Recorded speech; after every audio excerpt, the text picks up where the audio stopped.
ज़िंदगी इतनी आसान नहीं है जितनी कि जब हम किसी से कोई सजेशन लेते हैं और वो हमें बताता है। एक्चुअल इसका इल्म तभी होता है जब हम खुद फंसे होते हैं उस सिचुएशन में। Hello friends, my name is Satyan Mishra and I will create a channel to updating my life and curiosity about life. Truly, I said nothing else. I am a student of English literature, and last 1.5 year I truly research and reading kind of all absurdity related works like Franz Kafka, Albert Camus, and so on. So अब ऐसा लग रहा है कि अपनी life में भी कुछ नहीं है। हम जो कुछ भी कर रहे हैं उसका कोई फ्यूचर हम कितना भी बना लें लेकिन वो कुछ है नहीं। हम कुछ कर नहीं पाएंगे आखिरी में। तो ये सोच के एक ऐसा लगता है कि एक एनालाइज होता है, ऐसे एक डोमिनोज इफेक्ट पड़ता है कि हम कुछ भी नहीं कर रहे होते हैं। हम बस पूरे टाइम वही ख्याल चलता रहता है कि क्या हो रहा है, कोई चेंज नहीं, कोई लाइफ का प्रोग्रेस नहीं, कोई अप्रिसिएशन नहीं। और हम कितना ही चाह लें कि नहीं मुझे किसी की ज़रूरत नहीं, ऐसा होता नहीं है। हम कभी ना कभी किसी न किसी सिचुएशन में एक हेल्प चाहिए होती है हमें कि कोई हो जो कह दे कि हाँ अच्छा कर रहे हो। अभी रिसेंटली मैं कुछ ऐसी चीज़ों को लेके ऐसी चीज़ों के आंसर्स ढूंढने और कुछ था कि जिसको मुझे सर्च करना था।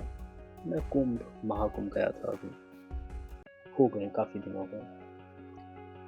वहाँ जाने के बाद ऐसा लगा कि वही सभी किसी को किसी की नहीं पड़ रही है और सबको अपना ही दिख रहा है कि वो क्या करेंगे। और घूम फिर के बात वहीं पर आती है कि खाने के लिए सिर्फ जो कुछ किया जा रहा है अपने पेट के लिए किया जा रहा है और उसमें ना कोई भलाई हो रही है ना किसी को भलाई करनी है।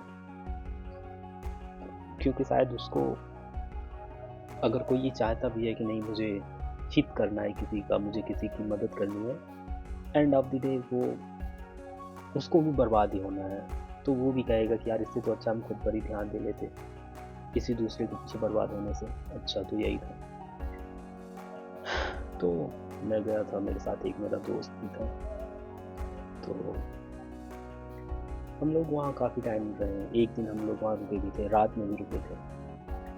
तो मेरा एक काफ़ी टाइम से एक सवाल मेरे अंदर रहा, जब से ऐसा हुआ कि स्कूलिंग ख़त्म हो गई उसके बाद से ही, कि अब मुझे काम करना है। स्टार्टिंग में तो ऐसा होता था कि अभी एज कम है, फिर धीरे धीरे एज बढ़ती रही और अपने टाइप का मुझे कुछ काम कभी दिखा ही नहीं। एक प्रॉब्लम थी कि मैं सिंसियर था, मैं औरों के मुकाबले मेरी जो एक मुझे खुद में भी लग रहा था हमेशा से कि मैं बाकियों से मैच्योर दिखता हूँ या मैच्योरिटी की बातें करता हूँ। उसका एक रीज़न ये भी था कि मैं स्टार्टिंग से स्पिरिचुअलिटी और ऐसे ऐसी चीज़ों में हमेशा इंडल्ज रहा हूँ कि फैमिली बैकग्राउंड भी मेरा ऐसा ही था कि मैं बचपन से रामायण और गीता पढ़ता था, भगवत गीता। तो थी चीज़ें कुछ स्टार्टिंग से ही आ गई कि मैं कभी बच्चों जैसा नहीं रह पाया, हमेशा से एक मैच्योर पर्सन दिखाऊं। लेकिन अगर मैच्योरिटी तुम्हारी पहले आ जाए और तुम्हारी इनकम ना आए, वो वर्स होता है, उससे बुरा कुछ हो नहीं सकता। क्योंकि वो मैं आज 2-4 साल से फील कर रहा हूँ, क्योंकि अब मुझे जॉब लग जानी चाहिए। और अपना बैकग्राउंड कभी ऐसा रहा नहीं कि बिजनेस माइंड सेट हो, तो कभी बिजनेस करने का मेरा ख्याल आया भी नहीं, ना तो मुझे करना है, क्योंकि उसमें एक एक और एंगल आ जाता है कि हमें बिज़नेस में प्रॉफ़िट तभी होता है जब हम कहीं न कहीं किसी न किसी तरीके से हम जो हमारे साथ होता है या जो हमारे साथ बिज़नेस कर रहा होता है, हम उसको कहीं न कहीं तो धोखा देते ही हैं। धोखा इन द सेंस कि छोटी-मोटी चोरियाँ, छोटी-मोटी गलतियाँ या झूठ, वो सब इंडल्ज होता है, वो बिज़नेस का ही पार्ट होता है। उसको मैंने कभी ये नहीं कहा कि वो गलत है, बट वो मेरे लिए गलत होता। मेरा कभी ऐसा इरादा था ही नहीं। तो मुझे नहीं करना था, बट मुझे जॉब करनी थी। ये था कि मैं एक कोई डिसेंट सी जॉब या नॉर्मल थी जिसमें मुझे पूरे दिन झूठ ना बोलना पड़े। लिटरली मुझे झूठ से नफ़रत थी और ये स्टार्टिंग से ही आ गया काफ़ी। तो ये थी कहानी। अब मैं महाकुंभ में था तो वहाँ काफ़ी सारे लोगों से बातें हुई और मेरा एक से यही सवाल रहता है कि या वहाँ भी था, सभी से यही था कि अगर जॉब से पहले मैच्योरिटी आ जाए या जॉब से पहले तुम सिंसियर हो जाओ, तो वो बहुत ही ज़्यादा एक ह्यूमिलिएटिंग होता है तुम्हारे लिए कि तुम बोलते भी हो, तुम दिखाते भी हो लोगों को, तुम समझाते भी हो लोगों को, बट किसी को कोई फ़र्क नहीं पड़ता क्योंकि तुम्हारी जॉब नहीं है, क्योंकि तुम्हारी इनकम जनरेट नहीं हो रही है। तो मेरे साथ यही हुआ, यही था, यही है। तो एक्चुअली मैं प्रिपरेशन के ही दौर से गुज़र रहा हूँ अभी भी, तो हो भी जाएगा, कहीं न कहीं कुछ न कुछ हो जाएगा, बट मेरा कभी ये ख़्याल नहीं था कि मुझे बिज़नेस ही करना है। तो अभी के लिए मेरा यही है कि मुझे जॉब करनी है कोई गवर्नमेंट, और मैं टीचिंग बैकग्राउंड चाहता हूँ क्योंकि उसमें तुमको शायद सुबह से लेकर रात तक झूठ से नहीं डील करना होता और नींद अच्छी आती है, तुम खुश रह पाते हो शायद। अभी तो यही मानता हूँ मैं। तो लेकिन किसी ने आंसर दिया नहीं मुझे। महाकुंभ में काफ़ी सारे लोग थे, काफ़ी सारे लोगों से मिला, बट मुझे ऐसा कुछ कहीं से मिला नहीं कि तुम अगर मैच्योरिटी हिट करते हो पहले और तुम्हारी जॉब नहीं होती, तो उसका क्या आंसर है तुम्हारे पास। लोग काफ़ी सारी बातें करते हैं कि मैच्योरिटी, ईमानदारी, और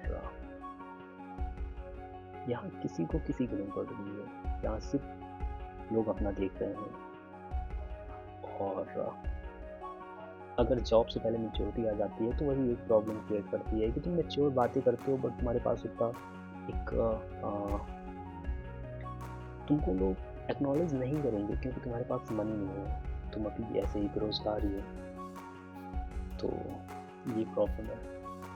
इवन तुम मैं काफ़ी टाइम से सोच रहा था यूट्यूब चैनल स्टार्ट करने के लिए, बट मेरा ऐसा बन नहीं पा रहा था कि मैं करूँ कि ना करूँ, क्या होगा, प्रोसेस क्या होगी। कुछ आइडियाज़ पहले भी थे लेकिन कभी उनको इम्प्लीमेंट कर नहीं पाया, और आज मुझे लगा कि चलो मैं लाइव स्ट्रीम करके उसको मैं वीडियो अपलोड कर दूँगा। तो यूट्यूब ने भी कहा कि पहले एटलीस्ट 50 सब्सक्राइबर तो रखो, फिर उसके बाद लाइव स्ट्रीमिंग करना। तो लमसम तुम्हारी इज्जत कहीं नहीं है, या तो तुम्हारे फॉलोवर्स हो, या तो तुम्हारे पास मनी हो, या तो फिर तुम्हारे पास कोई थॉट ना हो, कोई फ्यूचर प्लान ना हो, कुछ ना हो, फिर सब चलेगा, बट उससे पहले तुम्हारे पास मनी होनी चाहिए। ये प्रॉब्लम है नॉर्मल लोगों के लिए, लेकिन ये एक बड़ी प्रॉब्लम है उनके लिए जिनको कि लगता है कि नहीं, मैं ईमानदार हूँ, मैं मैच्योर हूँ, मैं गलतियाँ नहीं करता हूँ, मैं सबकी बातें सुनता हूँ, और मैं खुद को ऐसा भी नहीं मानता हूँ कि मैं नाइस गाय हूँ। मैं अपना काम करता हूँ और मुझे किसी से फ़र्क इतना भी नहीं पड़ता कि मैं किसी के लिए अच्छा बनने के चक्कर में मैं कुछ भी करूँ। बट उसमें एक एंगल होता है कि मुझे झूठ नहीं पसंद है। तो अभी के लिए यही है कि अगर मैं स्टार्ट करता हूँ तो मैं इंग्लिश लिटरेचर का स्टूडेंट हूँ, तो मे बी मुझे इंग्लिश लिटरेचर से रिलेटेड वीडियोस अपलोड करने चाहिए। और थोड़ी सी पोइट्री करता हूँ तो पोइट्री भी कर सकता हूँ, छोटी छोटी पोइट्री अपलोड कर सकता हूँ। और साथ में फिलॉसफी और स्पिरिचुअलिटी का भी थोड़ा सा मैं मानता हूँ कि चीज़ें आ गई हैं कहीं ना कहीं से पढ़ते पढ़ते। तो अगर कन्वे कर पाता हूँ तो मैं भी चाहता हूँ कि मैं अपनी बातें शेयर करूँ, क्योंकि मैं अभी एट प्रेजेंट मैं ना तो एफबी में हूँ ना इंस्टा में हूँ। आज 5 साल हो गए, पता नहीं क्यों, कभी बचपन ही था जब मैं था वहाँ पर। अब तो आज 4-5 साल हो गए मैंने यूज़ नहीं किया। तो लेट्स स्टार्ट, देखते हैं क्या होता है। अभी ये मेरा पहला वीडियो है जो जेन्युइन है, जो कि जिसमें मैं बातें करता हूँ कि हाँ मुझे कुछ करना है। उसके आगे जैसा भी होगा तो देखते हैं। थैंक यू, और सब्सक्राइब करिए अगर आप सुन पा रहे हो, क्योंकि मुझे लग नहीं रहा है कि अभी मैं बातें उतना कन्वे कर पा रहा हूँ जो मैं चाहता हूँ, जो मैं बताना चाहता हूँ। अगर आप यहाँ तक आ चुके हो तो आप प्लीज़ सब्सक्राइब तो करिए। जैसे लाखों सब्सक्राइबर फालतू के ग्रुप या चैनल्स में होते हैं, एक और फालतू सा ऐड हो जाएगा और उससे मैं ये मानूंगा कि नहीं चलो ठीक है मैं करता हूँ जो कुछ भी करना है। तो अभी के लिए तो मेरा यही है। Thank you.